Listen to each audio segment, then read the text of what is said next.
Hello everyone and welcome to the channel. In this video guys, I'm going to guide you how to fix the Bluetooth device and keep disconnecting automatically on a Windows 11. So fix number one is open the device manager by search and look for your Bluetooth driver here.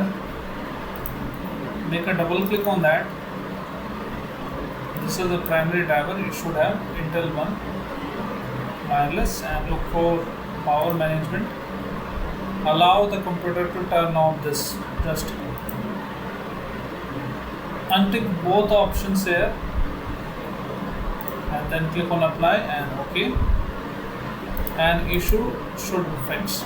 This is step number 2. Now if it's still facing the same issue, then you can look for your Bluetooth driver and update it. Search automatically first time. If it is asking automatically, you can choose the later version as well, the latest version, by finding out the date here.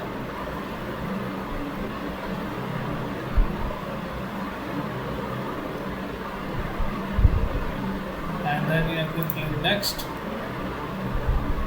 and install the Bluetooth driver on the system, and issues should be fixed. So this is the video guys, and I hope this video helps you. If yes, then hit like, subscribe and share. Thank you. Thanks for watching.